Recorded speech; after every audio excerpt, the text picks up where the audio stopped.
Hi everybody, and welcome back to the channel. My name is Ray, and today I want to start off the first in the series of episodes where I talk about next level noodling. Not practicing scales or techniques, not playing with other people, just picking up the instrument and having fun with it while still sounding good. Joining me on this journey is Bob the Bonsai, who is going to be a regular feature because he's such a great listener.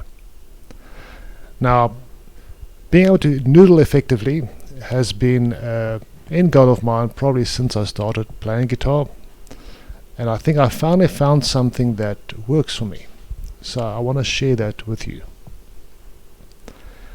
Now, the key to all of this is the major scale. You can probably pick any other scale, but if you have to learn one scale, then the major scale is probably it. For various reasons, it sounds good.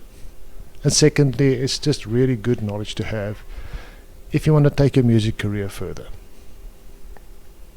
The major scale is a specific pattern of intervals with 7 notes per octave, and then those 7 notes repeat on every octave.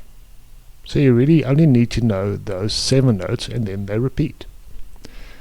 These notes tend to sound pretty good when they are used in different combinations, which is why this scale is fairly popular.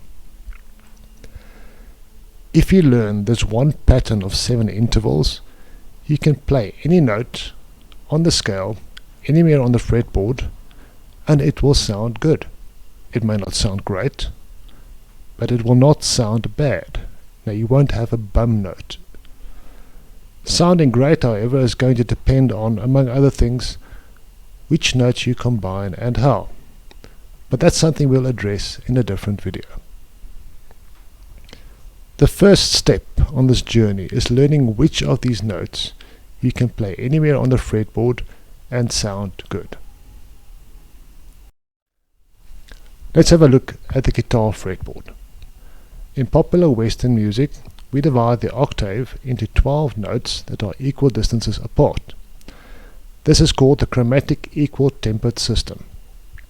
This is important to know because the standard guitar fretboard is set up to correspond with the chromatic equal tempered system. You can of course build a guitar that doesn't follow this particular pattern, but we're not getting into that. The major scale uses only 7 of these 12 chromatic notes per octave, and they follow a specific pattern. This is why you can't just play all the frets on the fretboard and expect them to sound good. If you're using standard tuning on the guitar, then the way this pattern translates to the fretboard is more complex than using a symmetrical tuning like all fourths tuning. So in this series, I'm going to make life significantly simpler by using all fourths tuning. Once you understand this pattern, applying it back to standard tuning will make a whole lot more sense than trying to learn the pattern on standard tuning in the first place. By the way, there's a link in the description below for the app that you're seeing on the screen. To explain the pattern, I'm going to use the terminology whole steps and half steps. Some people use the words tone and semitone. A whole step is 2 chromatic intervals or 2 frets distance on the guitar, and a half step is 1 chromatic interval or 1 fret distance. Because on the guitar fretboard, each fret distance is 1 chromatic interval.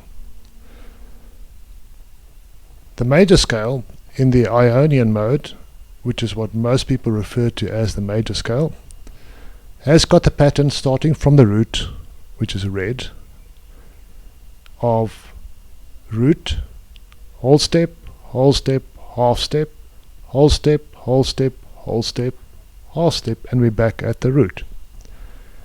Now this is a pattern you need to learn, whether it takes you a day or a week, whatever time is required. This is something you just need to learn. Next up, we're going to be looking at the pattern of this major scale on the fretboard. And I'm going to switch to fourths tuning and only highlight the root. Now what you need to see at this point is a pattern that repeats. And the way your brain works is probably going to be different from mine. but mine latches onto this little cluster of 4 notes, E, B, C, F, or if we look at the degrees, the 7, 1, 3, 4 degrees of the scale. And you'll see that this little cluster repeats diagonally across the fretboard. For me, once I know where one of these clusters are, I can map the entire fretboard in my head. Now, these clusters are also the only places where we have half steps. So from 3 to 4 and from 7 to 1. Everywhere else we have whole steps. Now, if you're playing within the same key and the same scale, and you want to navigate across the fretboard, you can easily do so using octaves. Because this is a symmetrical tuning, the fourths tuning, it works the same way regardless of where you are on the fretboard. For example, to go to the same octave but 1 string up, you would go 5 frets across and 1 string up. If you want to go 1 octave lower, you can go 3 frets across and 3 strings up, or you can go 2 octaves by going 1 fret up and 5 strings up to get 2 octaves lower, or navigate the other way. So that's a great way to navigate your way around the fretboard and stay within the same scale and key.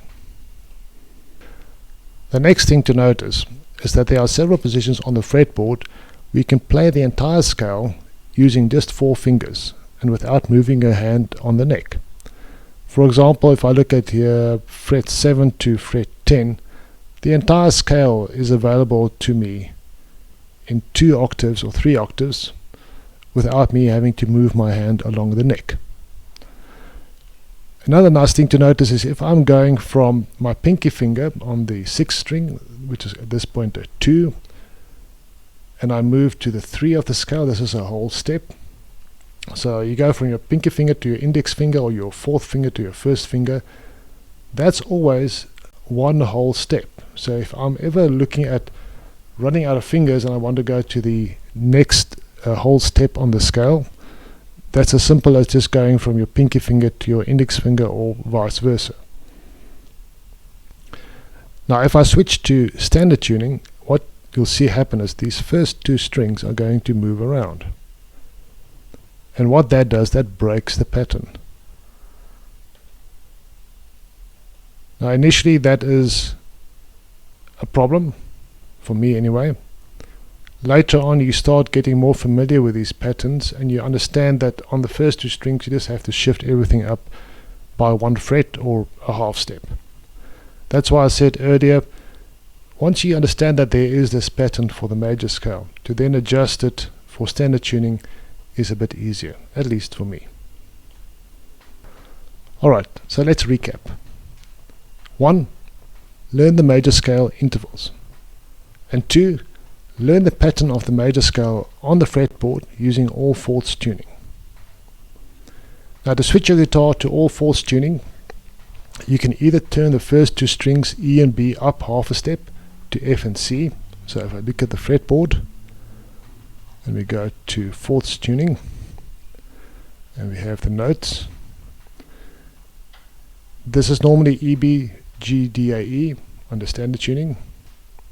Under fourths tuning you tune these up half a step, and now you are in all fourths tuning. Or you can go the other way and just tune the lower 4 strings down half a step, and then you're essentially going to be looking at something like this. Where are we? E, B, F sharp, C sharp, G sharp, D sharp. Now this is my preference because it's got lower string tension and I prefer that, but that's going to be up to you. Once you are a bit more familiar with the major scale pattern on the fretboard, have a look at my next video where I discuss the different modes of the major scale and the 7 main triads or chords on the major scale. One of the cool things about all fourths tuning is that you can get away with only 3 fingering patterns for major, minor and diminished triads. There are of course other voicings, but to get started you only really need these 3, and they will work anywhere on the fretboard. If you want to learn a bit more about music theory, there's a good ebook by Wayne Chase called How Music Really Works. It's available online. The first 6 chapters are free and I really enjoyed it. I'm not affiliated, but you might find it useful too. If you've made it this far, thank you very much for watching. Bob, thanks for listening. I'm going to close out this video by doing a short demo with a looper and this noodling on the major scale. See you in the next video.